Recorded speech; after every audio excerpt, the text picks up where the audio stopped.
بسم اللہ الرحمن الرحیم۔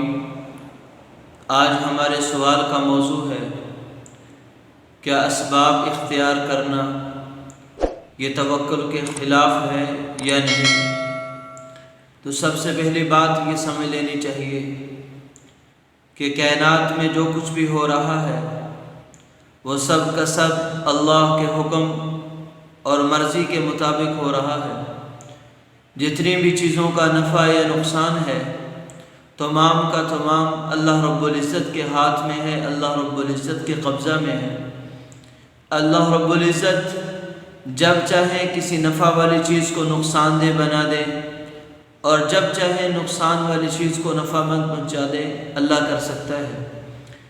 اسباب کو اس حد تک اختیار کرنا کہ نظر اللہ رب العزت کی ذات پر ہو، اپنے سبب پر نہ ہو بلکہ مسبب الاسباب پر ہو۔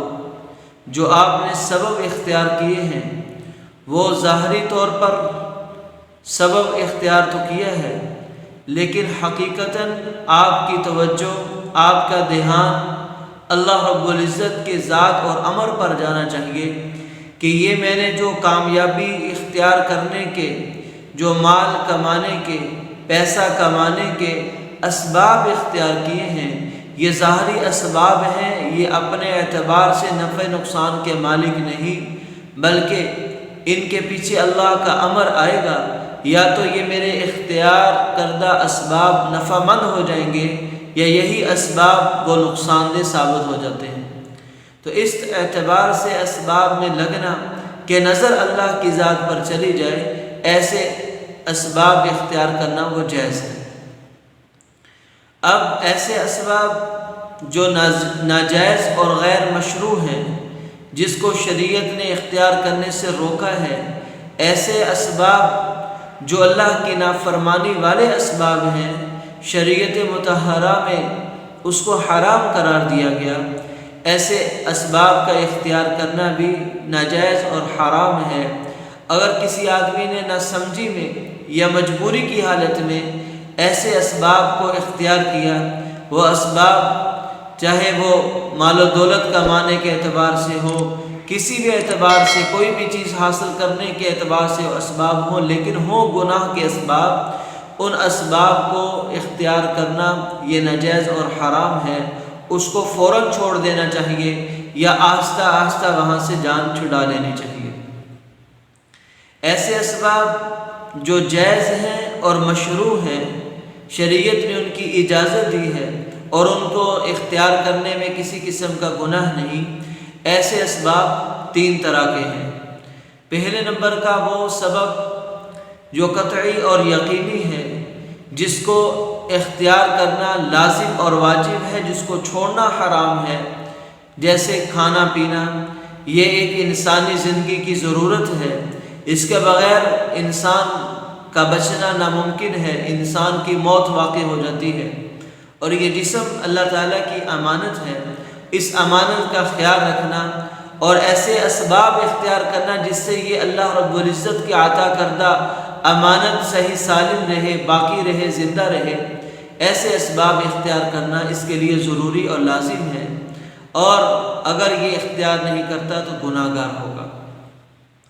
دوسرے قسم کے وہ اسباب جو ظنی اسباب ہیں، یعنی جن کے اختیار کرنے سے آدمی کو معلوم نہ ہو کہ یہ نفع مند ہے یا نقصان دہ، لیکن اپنے ایمان کی کمزوری کی وجہ سے، اللہ رب العزت کی ذات پر یقین کی کمزوری کی وجہ سے اگر وہ آدمی ان اسباب کو اختیار کرتا ہے تو وہ خلاف توکل نہیں ہوں گے، بلکہ وہ عین توکل ہوں گے۔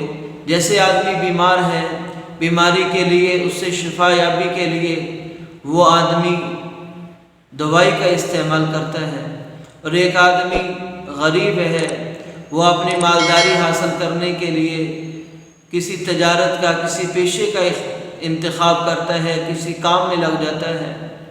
تو ایسے اسباب جن کو اختیار کرنے سے نفع نقصان کا ہونا نہ ہونا یقینی نہ ہو، ظنی ہو بھی سکتا ہے، نہیں بھی ہو سکتا، تو ایسے اسباب اختیار کرنا بھی جائز ہے۔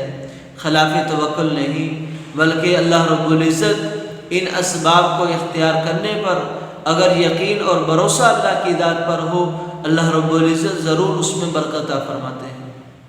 تیسری قسم کے وہ اسباب جو مشکوک اسباب ہیں، جو شک میں ڈال دینے والے اسباب ہیں، جیسے کہ تعویذ کروانا، کسی سے جھاڑ پھونک کروانا، تو یہ مشکوک اسباب ہیں۔ ان کا اختیار کرنا اگرچہ بعض حالات میں جائز ہے، لیکن پھر بھی خلاف توکل ہے، اس کو شریعت نے ناپسند فرمایا ہے۔ تو پوری بات کا خلاصہ یہ ہوا کہ ایسے اسباب جس کو اللہ اور اس کے رسول اللہ صلی اللہ علیہ وسلم نے اختیار کرنے کی اجازت دی ہے، تو جس درجے کی اجازت دی ہے اسی درجے میں ان اسباب کو اختیار کرنا اور انہی شرائط کے ساتھ اسباب کو اختیار کرنا جائز ہے۔ شرائط کیا ہیں؟ سب سے پہلے سبب وہ جائز ہو اور مشروع ہو۔ نمبر 2، اس سبب پر یقین اور نظر نہ ہو، بلکہ اللہ کے امر اور ارادے پر نظر ہو کہ یہ سبب اپنے نفع نقصان میں اپنی ذات کے اعتبار سے اس کا مالک نہیں، بلکہ اللہ رب العزت کے ہاتھ میں نفع نقصان ہے۔ اللہ رب العزت ہی مجھے اس سبب اختیار کرنے پر کامیاب فرمائیں گے، تو ایسے اسباب اختیار کرنا وہ جائز ہے۔